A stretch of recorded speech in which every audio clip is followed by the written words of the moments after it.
आज हम बात करेंगे मल्टी सेलुलर ऑर्गेनाइजेशंस की। इससे पहले हमने दो ऑर्गेनाइजेशन पढ़ ली थी, वो एक यूनिसेलुलर थी और दूसरी थी कॉलोनियल ऑर्गेनाइजेशन। मैं दोबारा उसको समराइज़ कर रहा हूँ। यूनिसेलुलर ऑर्गेनाइजेशन ऐसी ऑर्गेनाइजेशन होती है जिसमें यूनिसेलुलर जानदार होते हैं। यूनिसेलुलर जानदार ऐसे जानदार होते हैं जो कि एक सेल पर मुश्तमिल होते हैं। इसकी मिसाल है यूग्लिना, अमीबा और पैरामीशियम। कॉलोनियल ऑर्गेनाइजेशन ऐसी ऑर्गेनाइजेशन होती है जिसमें जानदार कॉलोनी बना कर रहते हैं। इसमें एक जानदार दूसरे जानदार पर इन्हिसार नहीं करता, डिपेंड नहीं करता। इसकी एग्जांपल हमने वॉलवॉक्स देखी थी जो कि एक सब्ज़ अलगा है। इसकी 20 के करीब टाइप्स हैं। आज हमने पढ़ना है multi cellular organisation. Multi cellular organisation ऐसी ऑर्गेनाइजेशन है जिसमें सेल्स, टिश्यू, ऑर्गन्स और ऑर्गन सिस्टम एक ख़ास तरीके से मिले होते हैं, मुनज़्ज़म शक्ल में मिले होते हैं। सेल्स, टिश्यू, ऑर्गन और ऑर्गन सिस्टम मिलकर एक जानदार का जिस्म बनाते हैं। मल्टी सेलुलर ऑर्गेनाइजेशन में जो बेसिक जो मेन पॉइंट है वो आपने याद रखना है, वो ये है कि मल्टी सेलुलर ऑर्गेनाइजेशन में ऑर्गन और ऑर्गन सिस्टम मौजूद होते हैं। ऑर्गन और ऑर्गन्स सिस्टम्स मौजूद होते हैं।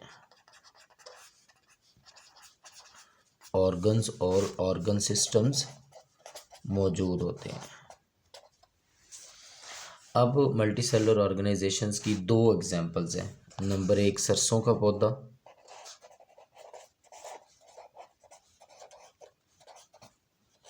नंबर 2 मेंढक।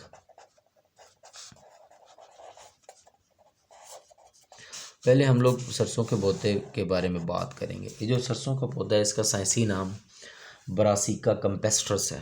साइंसी नाम ब्रासिका कैम्पेस्ट्रस है।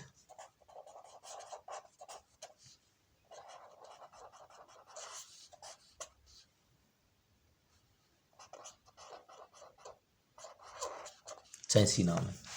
दूसरी बात ये है कि ये जो सरसों का पौधा होता है ये सर्दियों के मौसम में बोया जाता है और सर्दियों के आखिर में बीज देता है हमें।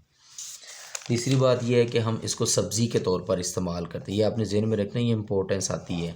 पूछते हैं कि सरसों के पौधे की क्या इंपॉर्टेंस है, आपने बताना है कि हम लोग इसको सब्ज़ी के तौर पर इस्तेमाल करते हैं, प्लस इसके बीजों से तेल निकाला जाता है। इसके जो बीज होते हैं उससे क्या निकाला जाता है, ऑयल निकाला जाता है। हमें ऑयल मिलता है, तेल मिलता है। ये सरसों के पौधे की इम्पोर्टेंस है। ये जो सरसों का पौधा है ब्रासिका कैम्पेस्ट्रस है, काम के लिहाज से इसके ऑर्गन्स को दो अक़साम में तकसीम किया जाता है। काम के लिहाज से इसके ऑर्गन्स को दो अक़साम में तकसीम किया जाता है। किताब पे रैंडमली लिखा हुआ है, मैं आपको हेडिंग दे के यहाँ पे नोट्स बना के दे रहा हूँ। आपने अपनी बुक जो किताब है या जो नोट्स आप तैयार कर रहे हैं आपने ये नोट कर लेना है। नंबर 1 है जी वेजिटेटिव ऑर्गन्स। ऑर्गन्स की कितनी अक़साम है, इस तरह से आता है सरसों के पौधे में ऑर्गन्स की अक़साम। नंबर 1 है जी वेजिटेटिव ऑर्गन्स।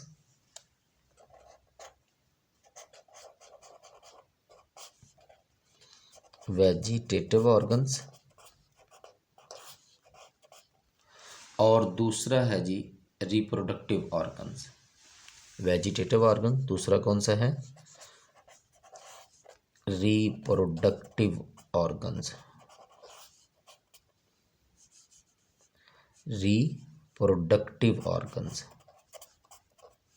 इसको दोबारा लिख लो, रिप्रोडक्टिव ऑर्गन्स।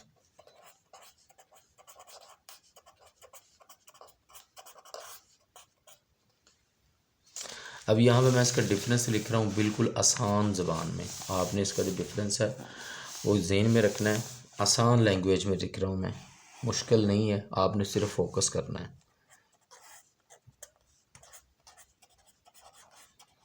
रिप्रोडक्टिव ऑर्गन्स,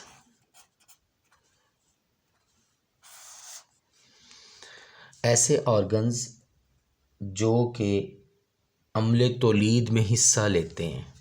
ऐसे ऑर्गन्स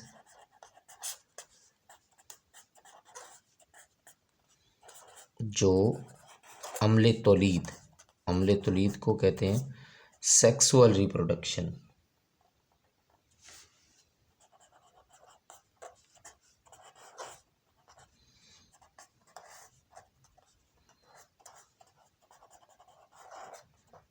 अम्ले तौलीद सेक्सुअल रिप्रोडक्शन में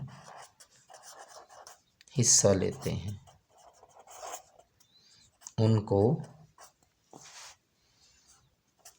रिप्रोडक्टिव ऑर्गन्स कहते हैं। इसकी जो एग्जांपल है हमारे पास, वो इसकी मिसाल है जी, फूल पौधे का रिप्रोडक्टिव पार्ट है। अब वेजिटेटिव ऑर्गन्स की तारीफ़ आप लोग इस तारीफ़ के हिसाब से इसके उलट लिखते हैं कि मैं आपको बता देता हूँ, बिल्कुल आसान है। सारी आपने तारीफ़ वही लिखनी है। आपने यहाँ पे बताना ऐसे ऑर्गन्स, वेजिटेटिव ऑर्गन्स की तारीफ़ बतानी, ऐसे ऑर्गन्स जो अम्ले तौलीद में हिस्सा नहीं लेते। बाकी सारी की सारी डेफिनेशन वही है। और इसकी जो एग्जांपल है, एग्जांपल करेंगे, वो एग्जांपल है जड़, तना और पत्ते। ये तीन इसकी एग्जांपल हैं, जड़, तना और पत्ते। एक की तारीफ आप लोग कर लेंगे रिप्रोडक्टिव ऑर्गन की, वेजिटेटिव ऑर्गन्स की आप लोग खुद लिख सकते हैं। और नीचे आप लोग किताब पे डायग्राम बनी हुई है, वो आप लोग सादा सी डायग्राम आप लोग ड्रा करेंगे। ये बाज़ दफ़ा 4 नंबर का भी पेपर में ये क्वेश्चन आ जाता है, और बाज़ दफ़ा ये 2 नंबर का भी 2 नंबर का अक्सर आ जाता है कि पौधे का जो रिप्रोडक्टिव ऑर्गन्स हैं ब्रासिका कैम्पेस्ट्रस के, उनकी वजाहत करें, और वेजिटेटिव ऑर्गन की। तो ये किताब पे रैंडमली लिखा हुआ है, मैंने बिल्कुल आसान अल्फाज में आसान अल्फाज में आपको बता दिया है। उसके बाद है जी मेंढक है। मेंढक भी एक मल्टी सेलुलर जानदार है। मेंढक का जो साइंसी नाम है वो है जी राना टाइगरीना। मेंढक है, इसका साइंसी नाम है राना टाइगरीना।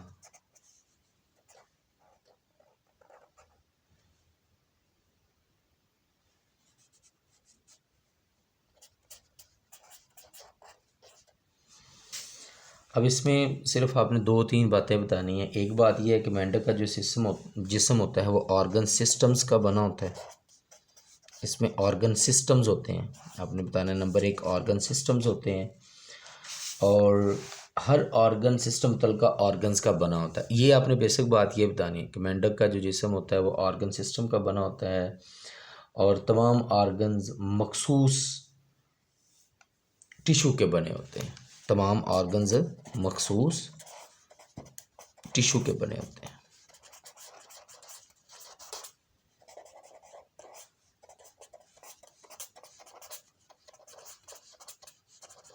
लास्ट में मैं आपको एक बात बता दूँ, ये 2 साइंसी नाम ये दिए हुए हैं, एक मेंढक है और दूसरा ब्रासिका कैम्पेस्ट्रस है, सरसों के पौधे का है। चैप्टर नंबर 3 में 3 साइंसी नाम, 5 साइंसी नाम दिए हुए हैं। आपकी 9th क्लास की किताब में 5 साइंसी नाम है। 5 साइंसी नाम चैप्टर नंबर 3 में दिए हुए हैं। 2 साइंसी नाम जो साइंटिफिक नेम है वो चैप्टर नंबर 1 में दिए हुए हैं। 7 टोटल साइंसी नाम बनते हैं। इन 7 में से 2 साइंसी नाम आपके बोर्ड के पेपर में ज़रूर आते हैं, इसलिए आपने इनको ध्यान से याद करना है। बाकी जो 5 साइंसी नाम है उनके इंशाल्लाह उनकी जो वजाहत है उनको किस तरह से आपने याद रखना है हम लोग चैप्टर नंबर 3 में देखेंगे।